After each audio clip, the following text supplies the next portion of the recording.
All right, let's Gene proceed. Blanton, also on behalf of Helen Wilkinson. No, go ahead. I'm Bill Bain, also on behalf of CC Young, but Mr. Soliday will be handling the hearing for the most part. And Michael Gavito also here for CC Young. Okay, we're here on a motion for leave. I've read everything. You may proceed.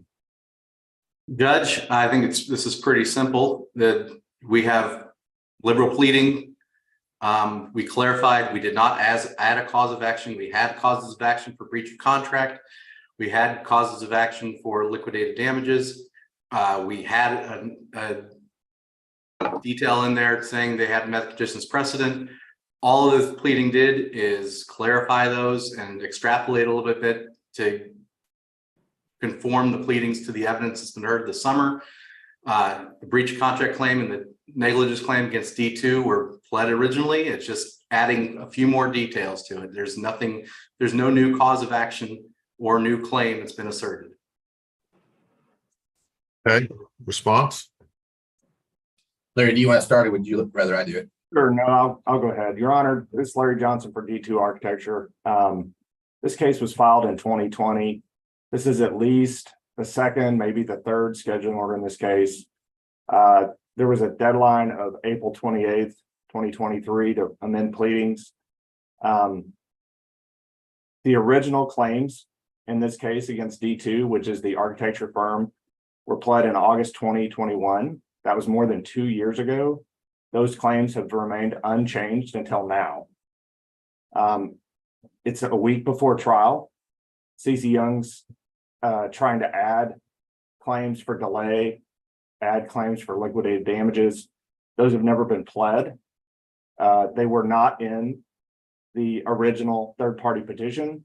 They filed this motion for leave to amend their answer and counterclaim, not their third-party petition, and yet that's exactly what it does, is try to amend the third-party petition to add claims that were not previously asserted. And if you look at page 8 of our response, I understand the court has read the briefing, but if you look at page 8 of our response, you can see the differences in the pleadings and the new claims that have been added. Certainly, Rule 63 allows amendments to pleadings, but both the Texas Supreme Court and the Dallas Court of Appeals have determined that an amendment can be refused if there's evidence of surprise or prejudice, or if the amendment— I guess my question is, given the change in the pleadings, what would you have done differently in terms of discovery?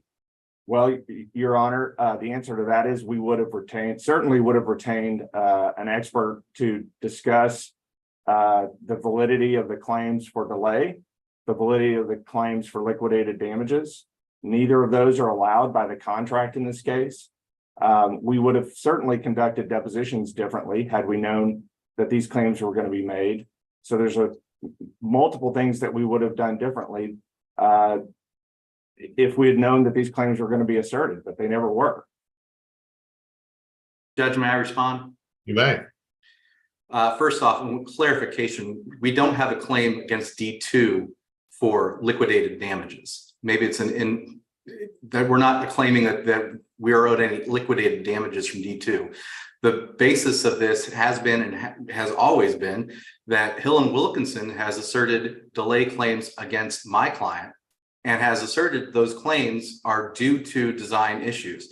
If you look at page 151 of D2's response, where they quote, they included Socotec's expert report, you'll see in their own documents before the court that BRG, the expert for Hill and Wilkinson, has alleged that there are delays caused by design issues.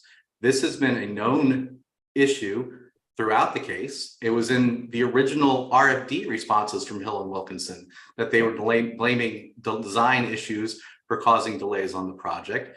D2 has been sitting through all of these depositions, and there are voluminous questions on delay issues, which Hill and Wilkinson employees and Hill and Wilkinson experts have opined were caused by design issues by D2. This is not new. It is not a surprise. And anybody who's been sitting in those depositions can attest to that, I would think. All this does, and there's no new claim. We asserted in our original third-party petition and our original answer that D2. If there's breached the no contract. additional claims, I guess, why do you even need this? Again, Your Honor, the scheduling order said you couldn't amend pleadings to add new claims. We don't believe we're doing that. Again, this is just to conform the pleadings and to the evidence that's been presented by depositions this summer. And that just to clarify the causes of action, because there were no special exceptions filed by D2 on our claims. And we recently learned that they had a different take on what we were alleging, So we wanted to make it very clear. Okay.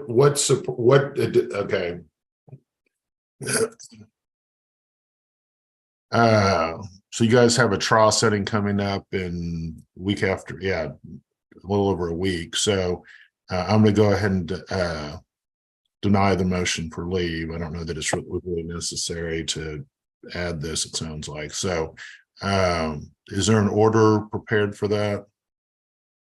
We can prepare an order, Your Honor. Circulate that. All righty. And then make sure the order says at the beginning, this was heard on September 18th, 2023. Make sure all parties have an opportunity to see it, and make sure you get it to me by this Thursday. Anything else, guys? Yeah, sure. Can I bring up one issue? I know we spoke to you last week, or Mr. Bain did at least, about our efforts to get bondholder approval of a settlement in this case. We're still working towards that. I wanted to raise one issue with you, which really ultimately will be your decision. The way that we would propose to structure this would be to secure the payments. The payments would be made over time, but to secure those payments by keeping an agreed judgment with our lien foreclosure action alive. So I don't know if you could like administratively close the case.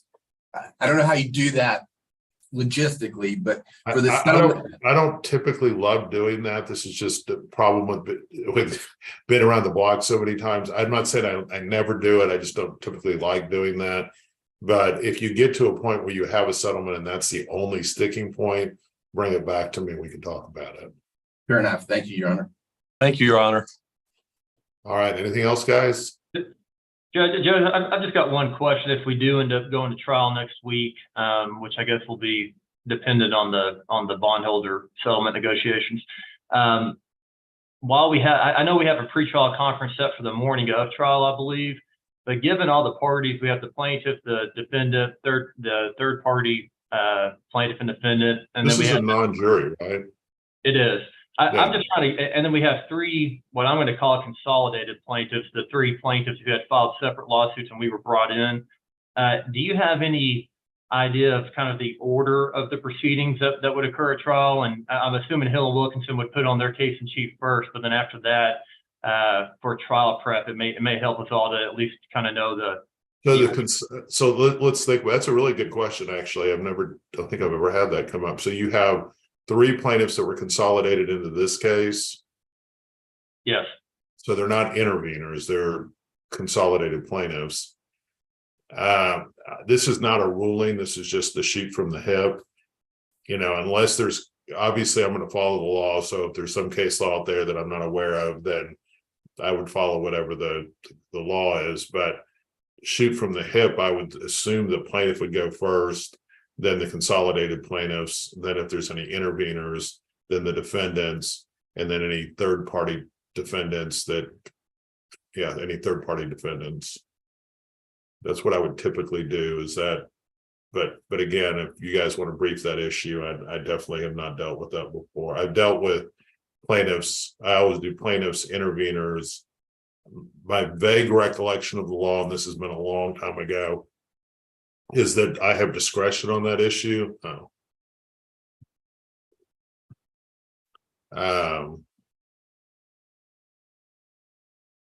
And that's what I assumed it would probably be, but this case is a little bit weird where the intervening plaintiffs, their claim, Hill and Wilkinson's going to put on their case, the CC Young case in chief would kind of directly respond to that. And then the consolidated plaintiffs, they're obviously related to those issues, but they're a little bit different. So I just didn't know if that would change the expected order or not. But I agree. I think you do probably have the discretion to set it up however you wanted to. Yeah. Your Honor, this is Bill Bain for CC Young. We'll take a look at that. I mean, I think it's going to be my request, and I haven't looked at the law any differently than you have, but I think I would make a request that Hill and Wilkinson go first, then we go second. The intervener's claims are lien claims, very little claims, by Hill and Wilkinson against those. So they're subcontractors on the project. So what I'll do is I'll get to looking at the law and Why don't submit you a guys request. just confer with each other and see if you guys can reach an agreement too on this? I mean, it doesn't seem, it's a non-jury case, so it's not going to make any difference in what order you put it in. It's just, I'm going to make the decision based on the law and the facts. So if it was a jury, it's a bigger deal, but Yeah, that's true. That's true. so you have a non-jury, it's not going to make a difference who's first. So, and I assume we haven't talked about this. You guys can do this in person or remote, and we have a really good Zoom setup now. So I'd encourage you guys, if you have a lot of witnesses, to consider having them called via Zoom, even if we're in person. But talk about it amongst yourself. If anybody has a strong feeling they want to be in person, then that's kind of the default on these types of things. But if everybody's in agreement, I can do this all over Zoom, or we can do with the new equipment we have. I'm even willing to do hybrid trials too, because the equipment is really good for Zoom. So y'all talk about that issue as well. But just for the trial, just so you know, if we get to that point, I'm going to need, because this is going to be kind of complicated, I want one notebook prepared probably by the plaintiff, but you guys can talk about it, that has everybody's proposed judgment, everybody's proposed proposed findings of fact, conclusions of law, and exhibit lists for all sides of each person's. I'm not trying to say that you guys do a joint submission, but I need everyone's exhibit lists as well in one binder. So exhibit lists, proposed judgments, findings of fact, conclusions of law, all that needs to be in one notebook for all parties. So you'll have all the witness lists all the exhibit lists first, all the judgments second in the binder, and then the findings of facts, conclusion of law will be last. And all of the findings of fact, conclusion of law need to be prepared before the trial begins. All right, guys, did you guys? Judge, can I just ask for a bit of clarification? Are you denying the motion for leave because it was unnecessary? Or are you denying it because you're finding that it raises untimely new claims?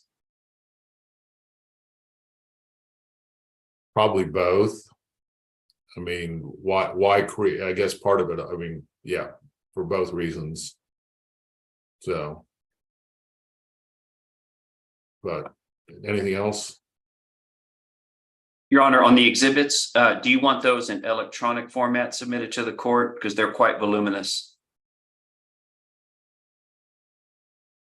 In a bench trial, I usually like to have the exhibits in one binder. Can you guys not fit them into one binder? I Your think Honor, they're very voluminous. I had talked to Rhonda earlier, I guess maybe last week, and she had suggested we do it electronically, if that's okay with you. It depends if it's going to be in person, I need to have binders. If it's not going to be in person, I can probably do it electronically. I think we've already talked about whether or not we want to do it in person, and I think that we do want to be in the courtroom for this. But we might take you up on the hybrid offer, because I do understand that I know Mr. Neugebauer, I believe, has indicated that he would like to appear remotely if that would be possible. So Yeah, you really should think about calling a lot of your witnesses via Zoom. You guys should check out our new equipment, the new AV equipment that just got installed. It is really Zoom friendly. Just FYI. But guys, I got the next hearing I got to get to. So you guys let us know if the case gets settled or if you're down to that one sticking point, and we'll chat about it. I guess, when do you want to chat about it? I guess if it comes down to that one sticking point, request an emergency status conference from Rhonda, and we'll talk about it if it comes down to that one point. okay, we'll do. All right, guys. Guys, have a good week. Thank you, Your Honor. Thank you, Judge. All righty.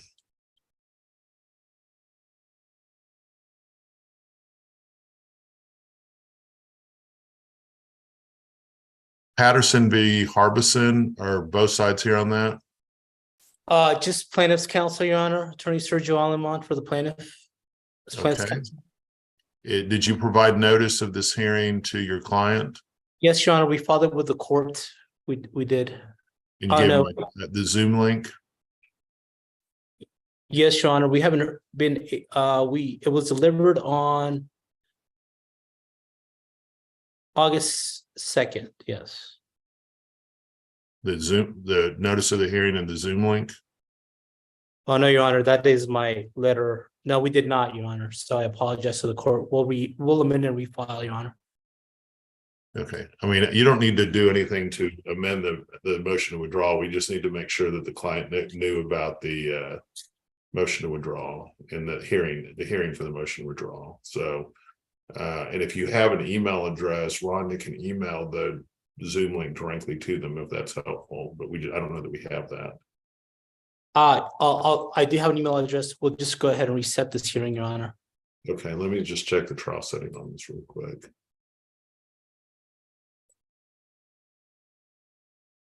You know, it's the easier way to do this in the future is to do a 10-day letter under the local rules. That's especially if you have a client who's not being responsive, you don't really even have to have a hearing.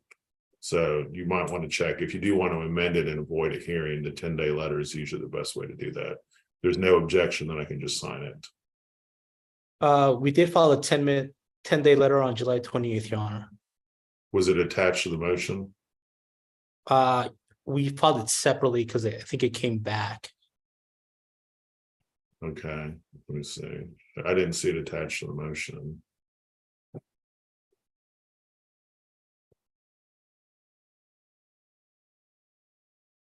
All right, you know what? Based on that, you did file a 10-day letter. I didn't, which wasn't usually you would have had to be here if you had just attached it. I'm not trying to fuss with you, but if you'd attached it to the motion, I would have just signed it a while ago. So I'll go ahead and sign the I'll go ahead and sign the order then because they have not objected. So Thank you, Your Honor. all right, give me.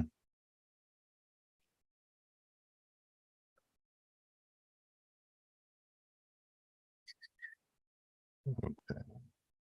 Alemán, you have a great rest of your day, okay? Thank you, Your Honor. This will Appreciate you too. All You right. have a busy docket today. I just saw your docket. Oh my gosh, you no kidding.